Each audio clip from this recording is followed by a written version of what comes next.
What's going on, everyone? Welcome to our first Monday show of the season. Now, this isn't necessarily going to be a recap show where I go over everything that happened this weekend in college baseball, because that would just take entirely too long. But I do want to highlight my weekend winners, things that just stood out to me over the weekend that I think more people should be paying attention to in the world of college baseball. This season, all season long, we're going to have these episodes out on Monday where I'll just be picking my winners throughout the weekend of guys that really stood out to me, whether it's a big time performance or someone who just did something downright goofy on the field. I want to make sure that it caught my attention, so I want to make sure it catches your guys' attention as well. So starting things off, we're going to start off with the Big 12, and my Big 12 pitcher of the week has to be Noah Franco from TCU. He's a designated hitter and right fielder for TCU, but he came in and pitched. He's a two-way guy, and he was delivering nothing but 97 to 98 mile an hour fastballs from the left side with an absolute banger of a slider. He held Arkansas hitless for 3 innings and was able to just really lock down the win for TCU. He had a 3-inning save, which, that's the hardest type of save, especially against an SEC opponent. So definitely a guy who I think is going to have a big season on the mound this year. From the hitter's side of things, this is the easiest winner anyone could have picked. We're going with Baylor's Tice Armstrong.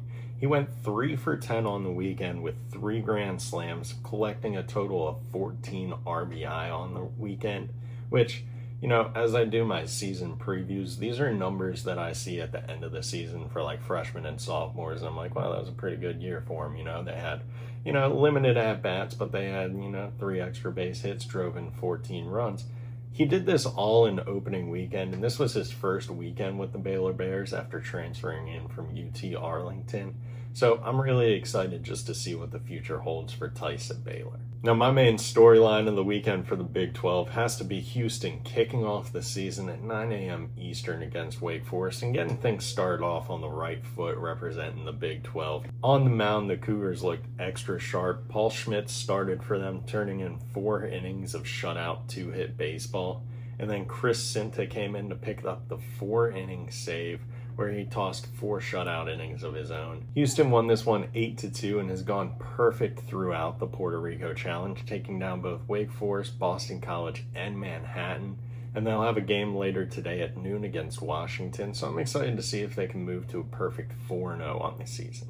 Now, in terms of environments, my winner, this was an easy one. We had to go with TCU and Arkansas down in Arlington at Globe Life Field. This whole game just had a postseason vibe to it. I don't know if it was just how competitive the game was or the fact that the fans were locked in just from pitch 1, and it's only day 2 of the season. We had nearly 23,000 people packed into Globe Life, and boy, did this one deliver. Chase Brunson got the scoring started off for TCU with an RBI double in the first, and then he delivered a 2 RBI double in the second inning as well. And their designated hitter and right fielder, Noah Franco, like I mentioned, he turned in 3 scoreless innings of relief to pick up his first save of the season, retiring 9 of the 10 batters he faced. Just absolutely electric stuff out of him. For weekend winners jersey-wise, I'm going with Arizona State's. These are just an ultra-clean jersey that I really love. It feels classic. It feels like if I'm Googling early 2000s college baseball, this is the jersey that comes to mind, or one of the jerseys that comes to mind. So I'm always happy when they're repping these clean jerseys out there.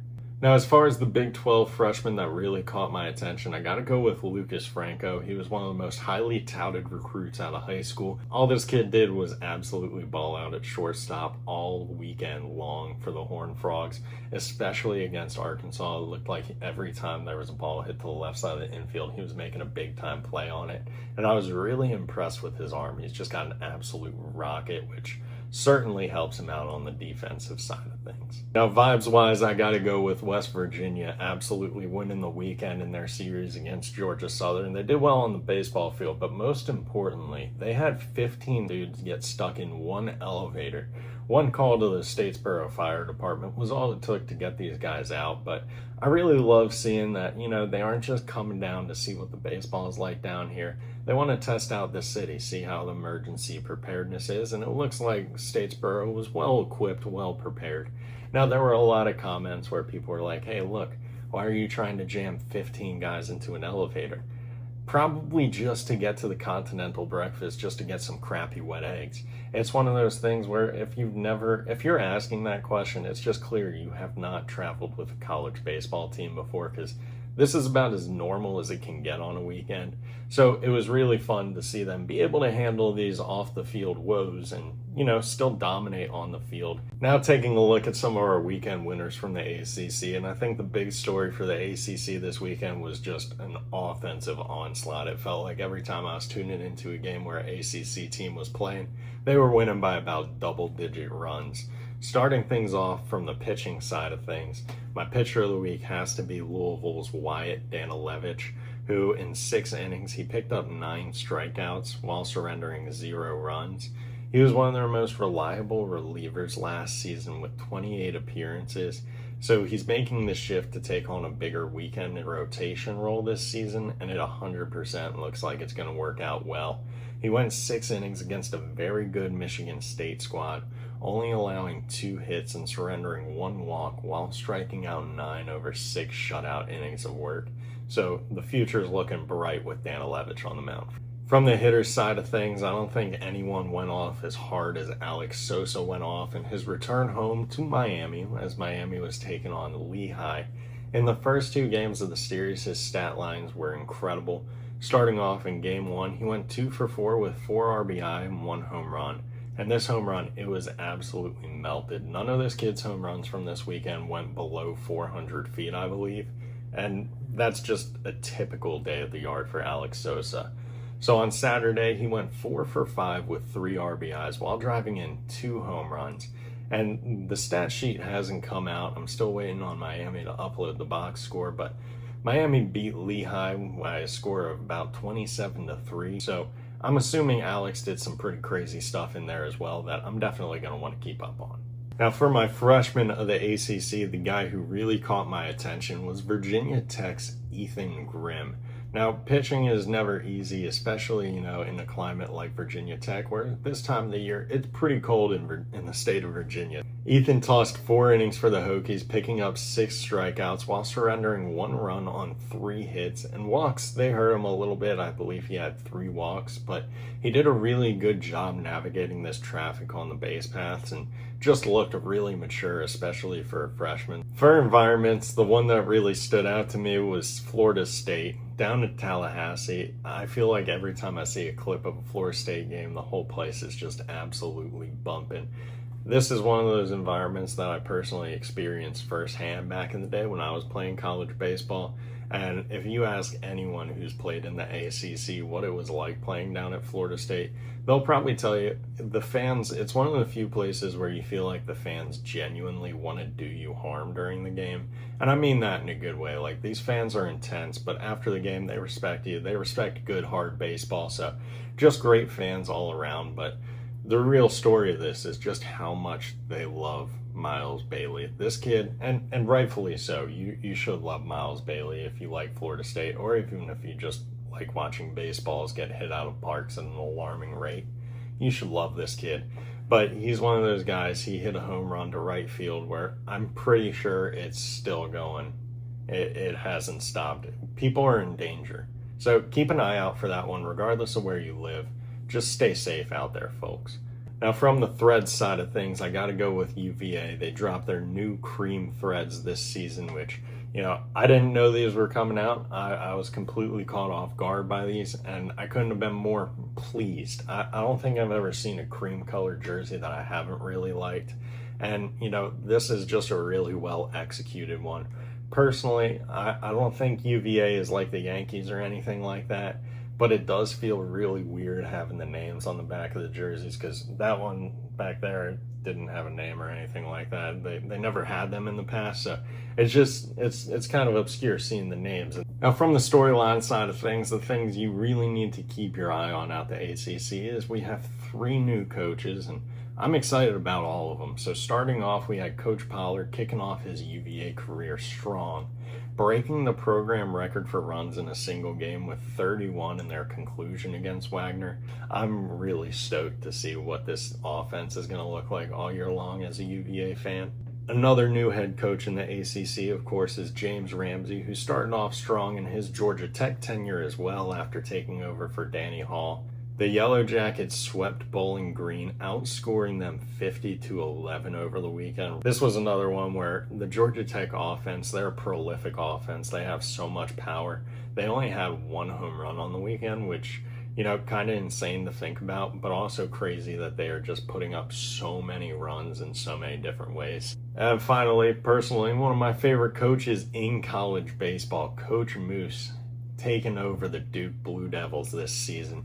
He went 3-1 in their opening series against the Maine Black Bears, and Maine is historically one of those programs where not many people think about it, but they're one of the better programs in the nation. They have a long track record of success, and every year I feel like they're turning out different draft prospects that end up having pretty decent big league careers.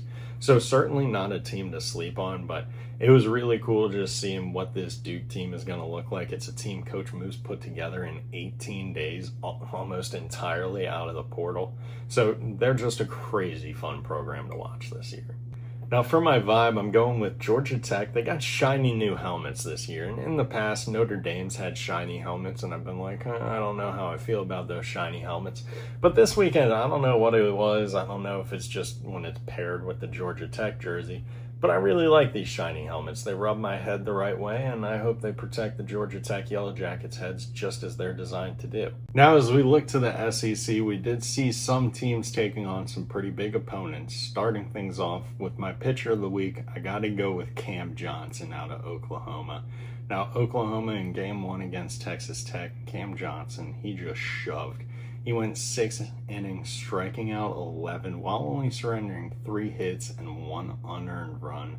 He transferred into Oklahoma from LSU last season, and he has some of the best stuff in the nation, but he's struggled to put it together at the college level in the past. But if he can pitch the way he did against Texas Tech, he's going to be one of the best pitchers in the nation.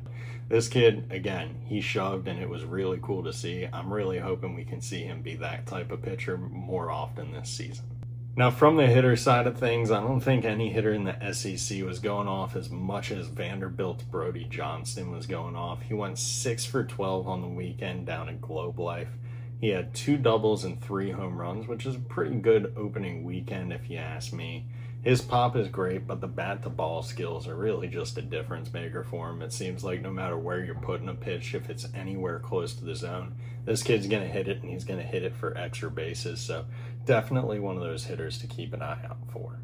Now for the freshman that really stood out to me, typically you'll see me picking a guy who just had an insane weekend offensively, but if you couldn't tell already, I watched a lot of Flow Sports this weekend, and one of the guys that really stood out to me, especially today, was Arkansas shortstop Carson Brumbaugh. He really handled himself like an upperclassman all game long, so he was the type of player that I really like watching, and I think you should too. Now, for the storyline of the week, I got to go with South Carolina's Jake McCoy. First of all, it's going to be an absolute bummer that he's out for the season this year, but he's still pledging money to donate for every strikeout his teammates pick up this spring, which is just an awesome move. Last season, Jake raised $17,738 for Purple Heart Homes, which builds homes for veterans.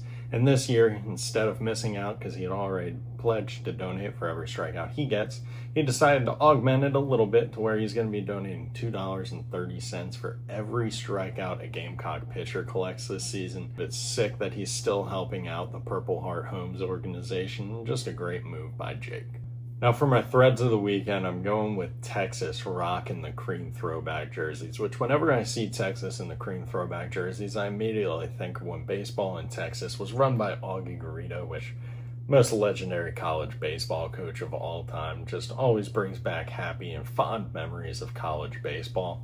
So I'm excited to watch Texas whenever they have these jerseys out this year. Now for my vibe of the weekend, I'm going with Alabama. We had a Crimson Tide fan in right field busted out the desk chair, just the office chair, which I think this is such a great move for college baseball. As you can see, I sit in desk chairs quite often.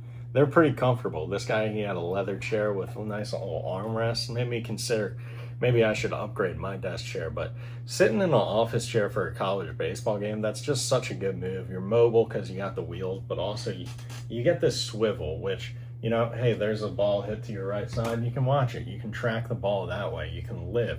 Which, if you're a fan sitting in right field, hopefully you aren't watching the opposing team. You aren't having to do that for the opposing team, but for the Tide, yeah, we'll do that for the Tide. Now, as we take a look at the Big Ten, the first thing that'll immediately jump out to you is, wow, holy smokes, Steve, that's a lot more teams than 10. And I agree with you. And why are they spread out all over the nation? I don't really know. But when you're thinking Big Ten baseball, you can't think Big Ten baseball without thinking about Southern California, which is where we're going to go for our first pitcher of the week in USC's Grant Govil. Now, he went 6 innings while picking up 10 strikeouts and only allowing 1 walk, which is just absurdly dominant, and I'm a firm believer that college baseball is better when the Trojans are good. And this game ended in a combined no-hitter run rule walk-off, which is a lot of words that I have not heard in a row before. So really just fun to see something I've never seen before, but contributing to the combined no-hitter with 6 innings of scoreless work, that's definitely going to get you Pitcher of the Week honors from Steve. Now, taking a look at the hitters of the week, we're going to stay pretty local to Southern California as we're going with Easton Richter out of Minnesota, where for the Golden Gophers, he went 8 for 15 this weekend with 3 doubles and a home run, while going a perfect 4 for 4 on stolen bases. Just producing at an alarming rate offensively for the Gophers, so someone you're going to want to keep your eye out for in the Big Ten. Now, one of the freshmen that immediately jumped off the page out of the Big Ten for me was Purdue's Weston Boyle, who went 6 for 11 on opening weekend, notching 2 doubles, a triple, and 3 RBIs, which is just crazy work in your first time out there in college baseball. So really excited to see what his career will hold for him down the line.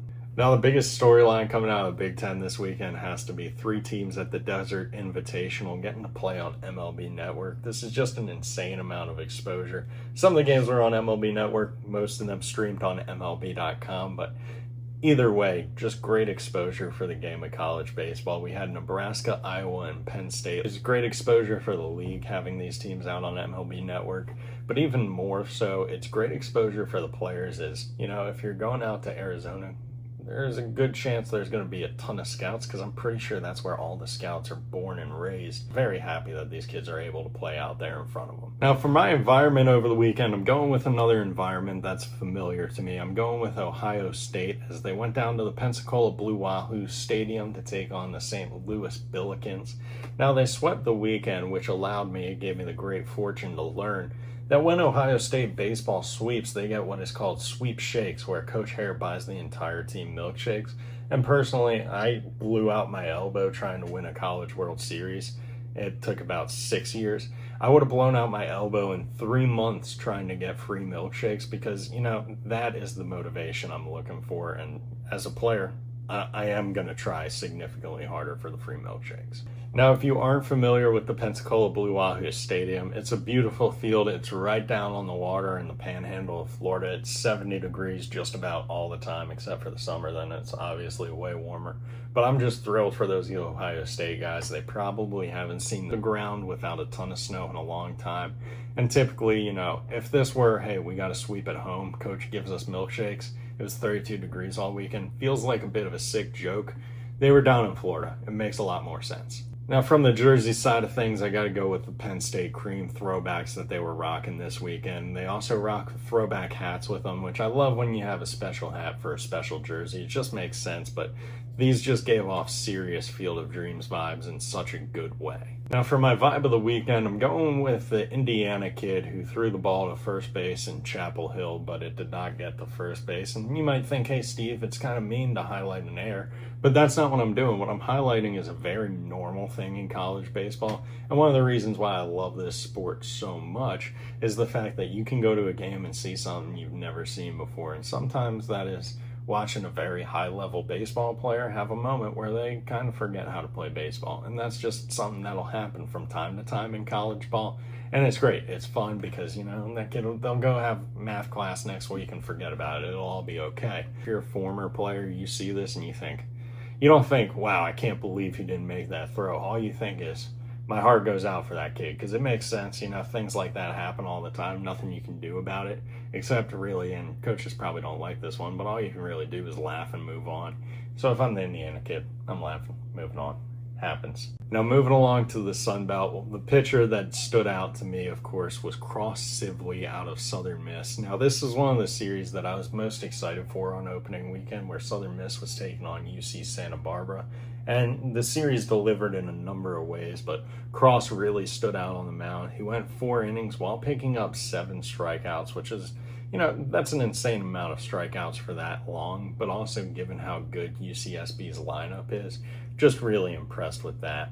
From the hitter side of things, the guy that really stood out to me was South Alabama's Duncan Matthews. He went 4 for 11 on opening weekend with 3 home runs, and he's got one of those big leg kicks. It looks like he's almost about to deliver a pitch, and then he just brings that bat out and absolutely whacks home runs. So, ton of fun to watch him hit. From the freshman side of things, Texas State's Jackson Cotton had a really solid opening day. He went 2 for 4 with a double and a home run while driving in 4 RBI in his debut. And then he kind of got pitched around the rest of the weekend, wasn't really given anything good to hit, but he still picked up 4 walks, a hit by pitch, and went 2 for 2 on stolen bases. So super dynamic guy on the offense, and just really thrilled to see what he'll do for the Bobcats this season. From a storyline side of things, I think Troy and Mercer did a great job of giving us the duality of what college baseball is, where in a doubleheader, it's really hard to win 2 games, but it looked like we saw 2 games from 4 completely different teams playing each other. In game 1, Troy lost 17-5, but they came back in absolutely bloodbath fashion, winning game 2 19-3.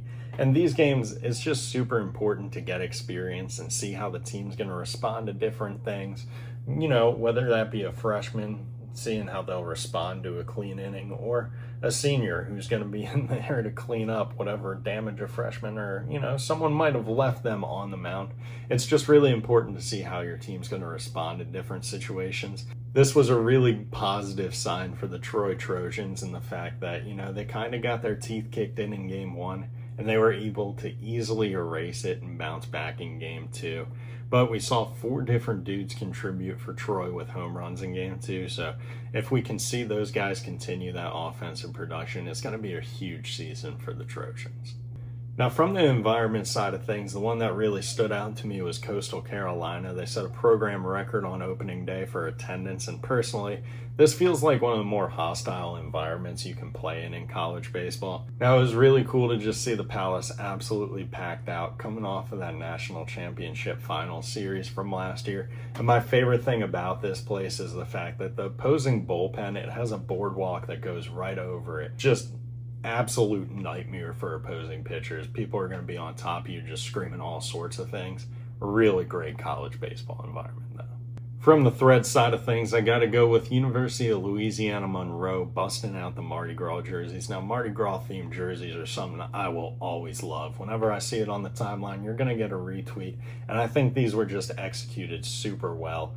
I saw that University of Louisiana Lafayette also had Mardi Gras themed jerseys, but with ULM, I just really like when teams have different jerseys. I like when things are different. It's a fun thing. I like when there's the alternate jerseys that teams will wear. And the Mardi Gras jersey, it's absolutely no different, and it was just executed super well by the Warhawks. Now, for the vibe winner of the weekend, the guy I'm going with Southern Miss's Matthew Russo. Just him as a human being as a whole. He has some of the best bat-to-ball skills in college baseball. He's loaded top to bottom with just raw power, and he looks like he's having so much fun out on the baseball field. So definitely a guy, if you want joy in your life, just tune in to watch him play college baseball, and you're going to get a lot of it. Now, that's all we have for our first Monday recap episode. I genuinely appreciate you guys tuning in. I couldn't tell you how much I appreciate it. This is a lot of fun to do, so it would really mean a lot to me if you could like, comment, or subscribe. Whichever one you want to do. Personally, I think the subscribe one would be the coolest for you to do, because then you get to keep watching and just learning more and more about college baseball all season long. But if there's more stuff you want to see, if you want to see it done differently, or you have positive recommendations or negative, you can send them my way. Feel free. Just, kind of be nice about it, because I am trying my best here. But that's all my time for today. I got to go clock in for work. It's going to be a great day and a great week in college baseball. Thank you guys so much for tuning in, and I hope you have a great rest of your day.